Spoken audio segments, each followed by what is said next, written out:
Our speaker today is Philip Waisen, and Philip is a vegetable crops advisor with the University of California Cooperative Extension, and he serves Riverside and Imperial counties.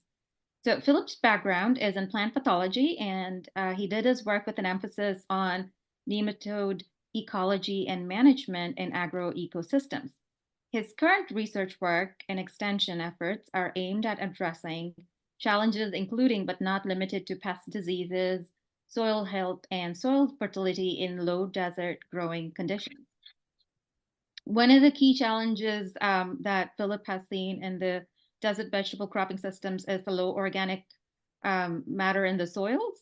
It's usually below 1%, which is due to the high temperatures that they experience in the summer. And low soil organic matter content can compromise microbial activity and overall soil health. And one way that he's been trying to address this challenge is to utilize root leachate as a pre-plant treatment to jumpstart microbial activity.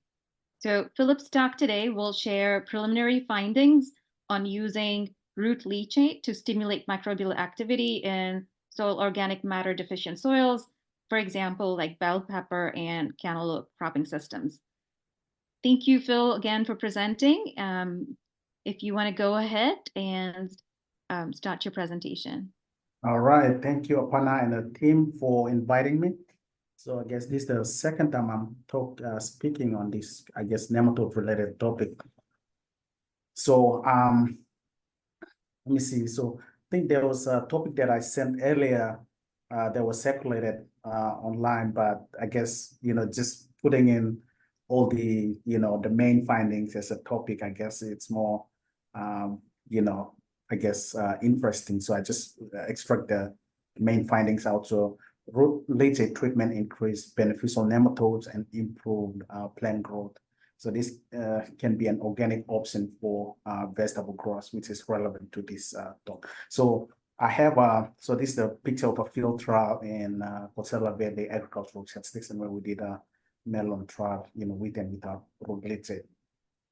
So here you can on the bottom left is a QR code that you can scan and then have a look at some of the findings. The findings are published online on newsletters, Imperial Ag Brief. So I think there are a couple of newsletters that you can look up scanning this code. So let me get started. So this, I guess, research is, funded through, UC IPM and California Melon Board. And then it was done at a UCR research station. So the farm workers, employees were the one that they were helping in at least getting the project, going. So I want to acknowledge their efforts. And so since I've seen some of the, I guess, a very basic, knowledge about plant pathogen and nematodes. So I guess I just jump into introduction, what it is and how it is relevant or related to other plant pathogen groups. So that way, at least they can understand what I'm talking about. So plant parasitic nematodes are, one of the, I guess, 5 major plant pathogen groups. So fungi is also broken down into oomycete, which is kind of related to fungi. So fungi, oomycetes, bacteria, viruses, and nematodes here. So viruses are kind of nucleic acids, if you can kind of make a connection. And then bacteria is like cells, like a cellular level that they can cause disease. And then if you look at oomycete, fungus, and nematodes, they are multicellular. But oomycete and fungus, they can move with some presence of flagellum, but nematode, they can move even far because they are, I guess, simple animals. So that's, I guess, I can explain, I guess, relevant to the other plant pathogen group. And a little bit about nematodes. Nematodes are microscopic worms, 20 to 25 micrometer wide, and unsegmented roundworms that's compared to segmented, worms. They're thread-like, or sometimes they call it vermiforms.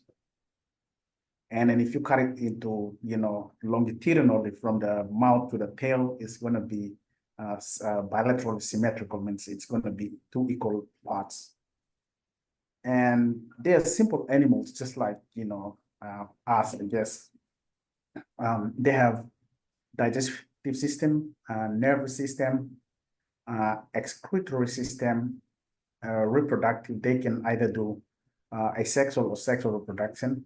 And then they have circulatory, skeletal, they kind of lack circulatory, skeletal, and respiratory systems. So skeletal is lacking because they don't have skeleton, but they can move with the movement of liquid inside in the cytosol, which I'll talk in a second. So that what kind of drives the movement from one area to another. Let's say responding to a stimulus from a root exudate that they are responding to, to know that there's a host present over there.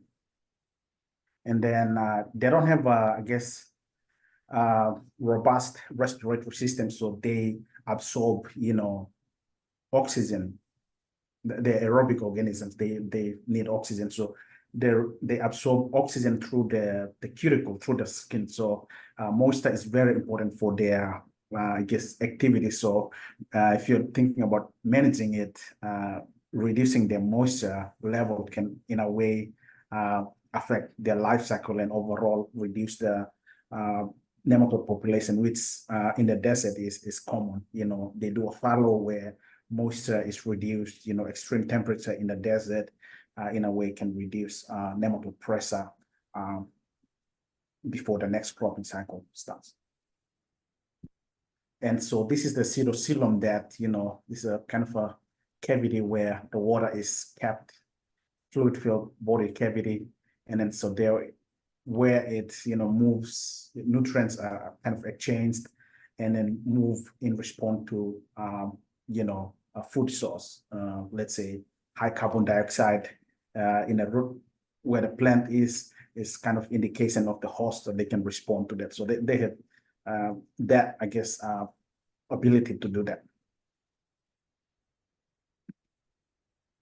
And I think what we are also all aware of is plant parasitic nematodes, which herbivores.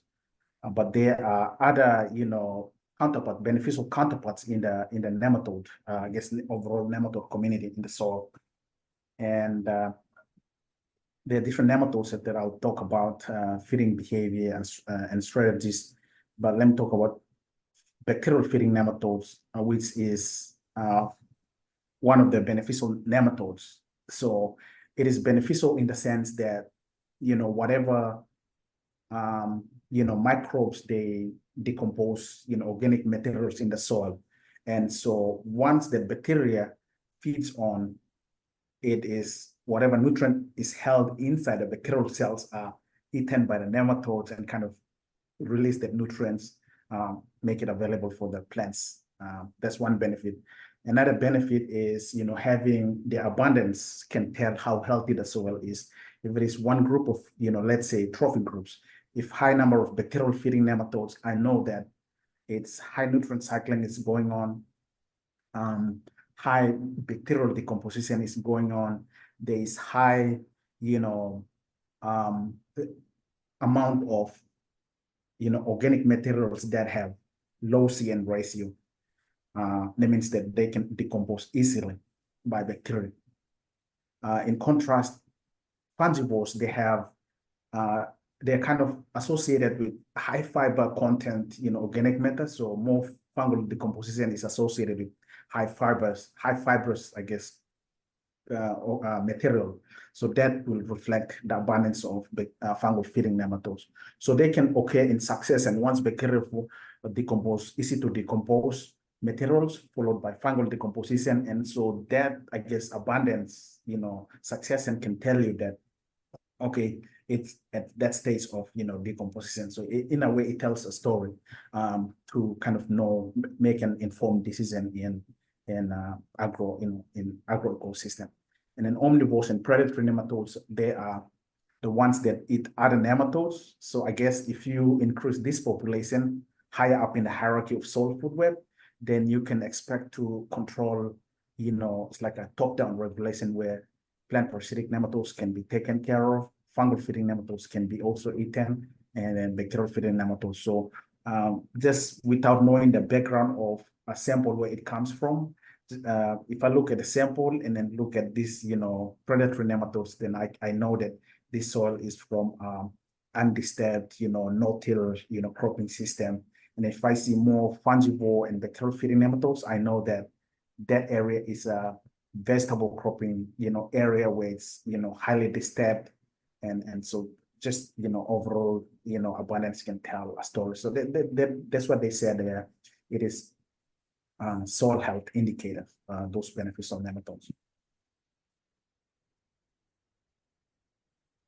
Okay, so just depending on their feeding behavior, plant parasites can be, depending on their location in the soil, they can be considered as ectoparasites, meaning outside of the roots, endoparasites inside the roots, and endoparasites can be sedentary, meaning they're stationary at one point, like for instance, root knot nematode, and then semi-endoparasites, which is, citrus nematode, rainfall nematodes. So battery is getting low here, but hopefully. So, and then migratory nematodes, those are the ones like root, leaves, and stem, they just move from one place to another to, cause the damage and feed on the plants. And so in California, especially in Southern California, we have, bell pepper, okra, melons, tomatoes, those vegetable crops, fruiting vegetables primarily are highly susceptible to root knot nematode damage.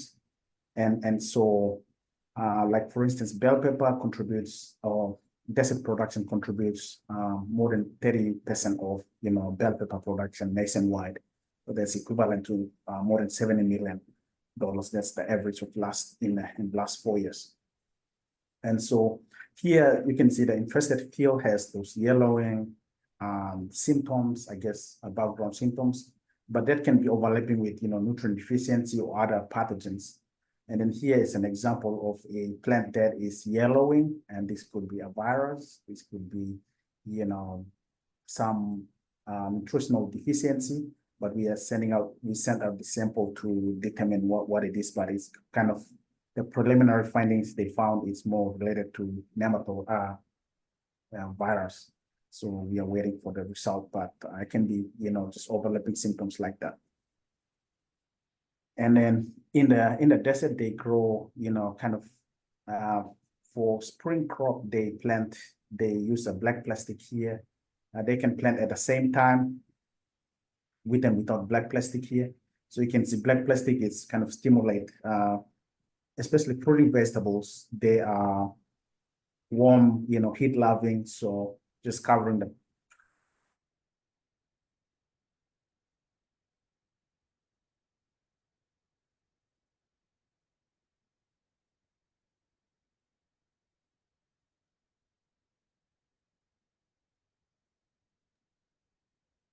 Looks like we lost Philip. We'll just give him a couple of minutes to log back in and then get started again.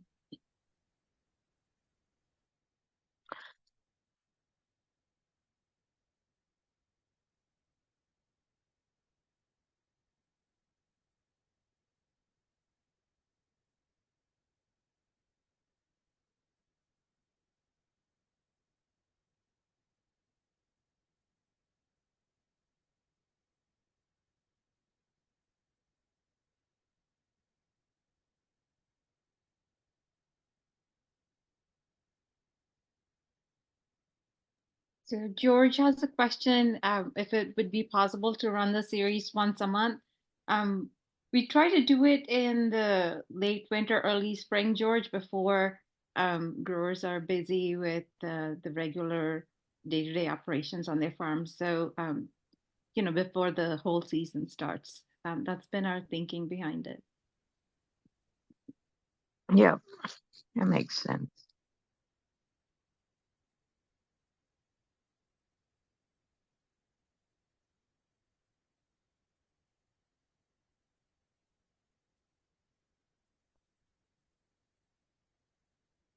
Sorry, guys. I think I lost you guys. It I happens. was I'll make you co-host again. okay. So sorry for that. I'm right now at the Kearney Agricultural Research Station, so away from home and trying to find a room. So I lost the connection. Let's see. My goodness. Yeah. Okay. I Beneficial. think yes. Okay. Peppers. There you go. So can you hear me now? Yes, we can hear you. Okay, perfect. Apologies. So here you can see just planting at the same time, it can make a difference, just covering the black plastic or, a top. So you can kind of space out the plant growth differences to, I guess, space the harvesting time so you can maintain the supply to your, customers. So just covering the plastic can make a huge difference. And so just, one, I guess, quick way to find out is just approaching the plants and then see, diagnostic, root gall formation, egg masses, and then galls. And then this is the bell pepper plant I dipped into a 95% ethanol, and you can see those white females coming out. Those are just, ethanol can, expose them out. So you can see that those are female of fruit knot nematodes. So I'll show you in the next slide, I guess. Yeah, so this is the female that you are looking at. So the life cycle of root knot nematode, which is a nematode of very, importance in agriculture here in California, is root knot nematode. And so especially in the desert, the nematode, life cycle, when they're at the egg stage, they survive extreme environment. That means that if you apply nematicide, they can at least control to some level, but they can withstand some, extreme environment, like, high temperature. So one way to, I guess, stimulate the heads to be at the most vulnerable stage is to, planting cover crops or do something. And I thought, root exudate can be one way to kind of pull them out to be at the most susceptible stage to control. And so this is the study done in 2022 that kind of a basis in why, root exudate can be an important application, pre-plant application to induce that heads of surviving eggs to be at the most susceptible stage to be killed, which is the juvenile stage. So here I did a trial, looking at nematode population over time, pre-treatment of nematicide, which is 2 weeks after planting. So plant stage was like that. And then we check, let's see, 1 month post-treatment of, different nematicide. These are contact nematicides, vellum and salibro at high and low rate and under control.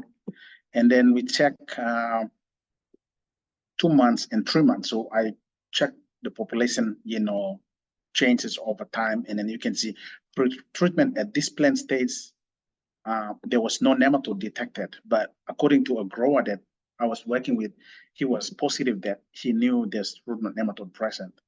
And that's okay, let's do it, the trial. So we set up the trial, and then 1 month later, after the treatment, you can see nematode population is, popping, is showing about at like 5 individuals per 100 cubic centimeters of soil. And then 2 months later, you can see there's already, differences in the treatment here. Vellum, salibro at, higher rate, or actually at split application, same rate, but split application. And then this is a single application of 1 month post plant. And so you can see this, at the end of the crop, or, it's a 3-month crop. So you can see 3 months later, you can see the population is also different. And then it went up to more than 100, individuals per 100 cc of soil. So this could be, 2 reasons. One is if there's no nematodes showing up here at the time of planting, or 2 weeks post plant when the plants are at this stage. the nematodes could be right below the, rhizosphere, the root zone, or the nematodes could be at the egg stage. They are not hatching, they're waiting for the plants to release root exudate or leachate that they can respond to hatch and then infect the plants. So that's the basis of, why I chose, root leachate to test. And so what is a root leachate? It is a, it is prepared by kind of pouring the water. It can be tap water just through a potted plant. This is in a sterile media. And then whatever comes out at the bottom of the pot and collected in a bucket, that can be a mixture of sugar, nutrients, different things. So just applying that as a pre-plant can be, one way to, stimulate the heads, because this is a susceptible host of our target pest nematode, which is root knot. And so just running through the drip with the root leachate can be one way to stimulate the heads so that they can be at the most vulnerable stage to be killed, the juvenile stage. And in the desert, as I've said, is 0.8% is the lowest soil organic matter. So just, applying root leachate can I guess jumpstart, microbial activity, because they contain some sugars that can, nourish those microbes already present in the soil. So it can recruit, microbial activity, kind of conditioning the plant rhizosphere for the plants to get started. So it can be different mechanisms. So here I briefly explained the mechanism of how root leachate can control nematode as well as improving the plant growth. So once they're at the egg stage, they can withstand extreme environment, as I discussed earlier. So applying root leachate can stimulate the eggs. They can trick them to hatch, to come out at the most vulnerable stage, which is J2. That's one mechanism that they can control nematodes. Another mechanism that root leachate can at least support, withstand the plant from, to keep it going is, it can improve the plant tolerance, because it can add some sort of a fertilizing effect to the plant, so that in the presence of pathogen, they can thrive. So plant pathologists, nematologists, they use, tolerance, so they can tolerate and they can still do better.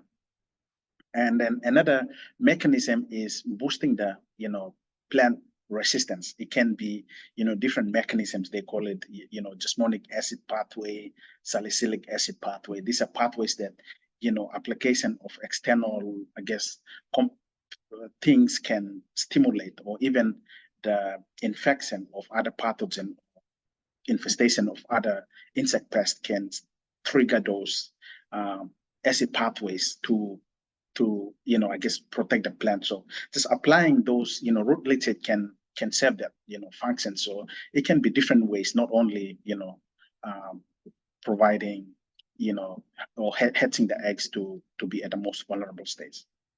So those are kind of the background to why root leachate can be an important option for growers. And so we prepared a root leachate. So this is one of the 4 potted tomato plants. This is grown in a sterile media, and 5 gallons were applied through its,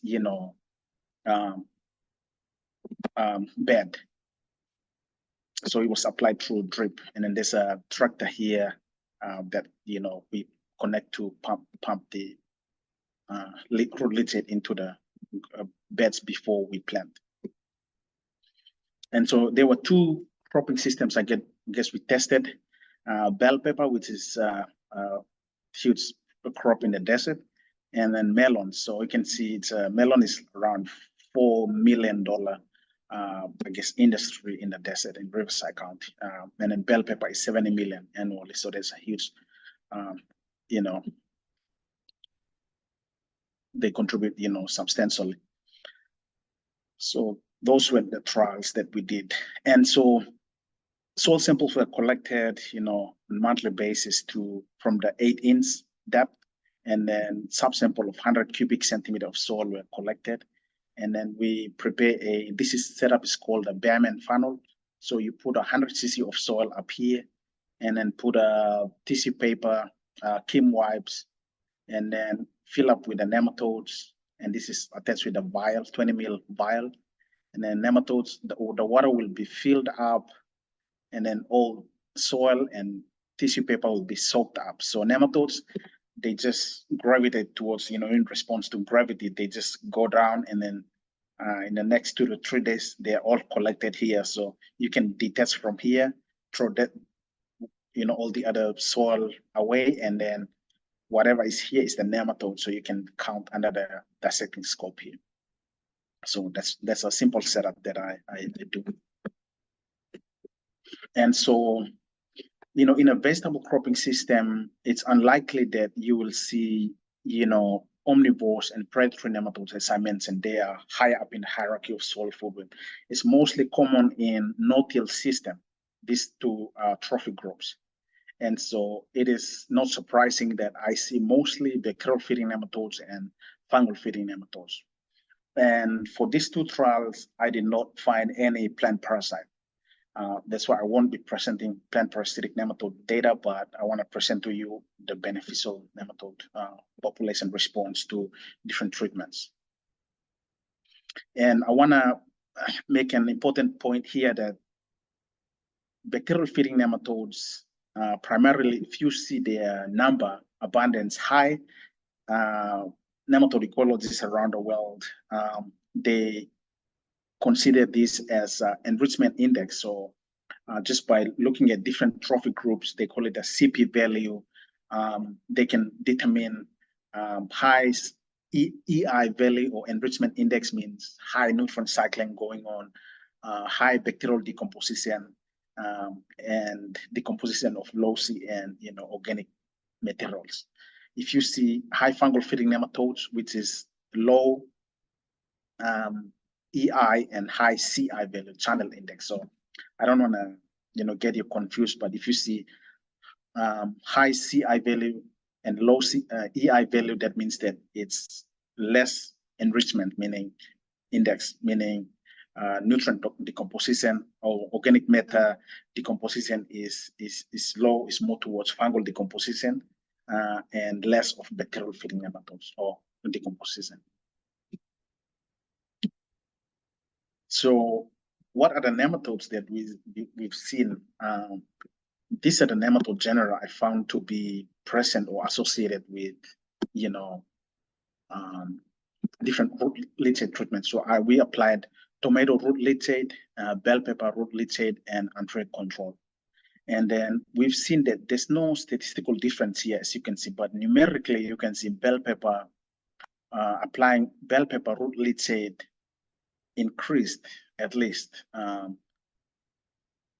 the bacterial feeding nematodes. So what are the bacterial feeding nematodes that were increased is Acrobailoides and Acrobalis. So Acrobalis is characterized by having these projections. They call it a probile. So they can use that to kind of scavenge around and grab, bacterial cells, and then they can feed. Whereas Acrobailoides, it has this open mouth, and then there's a pump here that can pump and kind of create a suction pressure where all the bacterial cells can be, sucked in, and then they eat. So that's, I guess, different genera species, they do that. But mostly I found Acrobailoides and Acrobalis. These are the nematodes present.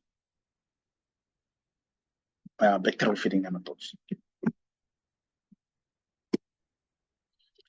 And for bacterial fungal feeding nematodes, you can see there's almost a straight line, no difference between the treatments. So this could mean that there is more towards bacterial decomposition, because here you can see, let me go back one slide. So here you can see it's higher in bacterial feeding nematodes, and you can see there's no, I guess, spike in fungal feeding nematodes. Even I've seen two species or genera, Aphylancus and Aphylancoides. These are the most abundant, but among those two, there's Aphylancoides was the highest. And then this is fungal feeding nematodes. They possess this, weak stylet. if you're not nematologist, then you can easily confuse thinking that, oh, it has stylet, so it could be a plant parasite, but they have very weak stylet. And then, you know, I can easily tell this is not a plant parasitic nematodes. So just their abundance can tell a story. So this is kind of straight line indicating that it's more bacterial feeding nematode decomposition going on and less of fungal feeding nematodes. And so we also assessed how do, you know, plant response to those, you know, different microbial activity, microbial, I guess, activity going on in the soil. We've seen that the bell pepper that I've shown you, there's no statistical difference, but the one that has higher numerical increase in the fungal feeding, bacterial feeding nematodes, you can see it actually significantly increased the chlorophyll content of bell pepper. So we measure using the chlorophyll meter here. In addition, even there's no statistical difference, but you can see the leaf nitrogen content there's a relatively higher compared to untrained control. So it is correlating to the microbial activity going on in the soil, right? So that's what's happening. Okay, on cantaloupe, we measure, you know, the canopy using a Canopio, which is a free phone app that is available. You can download and use. It's called Canopio. It just tells you canopy cover, I guess, percent of cover. So this is the output, you know, from the phone or iPad that I use. And then this is the plant, and then it tells you it is 20.28% cover, canopy cover. So you can compare, you know, different treatments, canopy cover of different treatments. And so at least you can see some visual difference. I mean, if you cannot, I don't know, I mean, you can see if this is Leachate treatment raw, and this is without. And this is, you can see there's very slight difference, but that difference is statistically different, and it is increased by 4% difference. Just applying a root leachate can actually increase the canopy by 4%.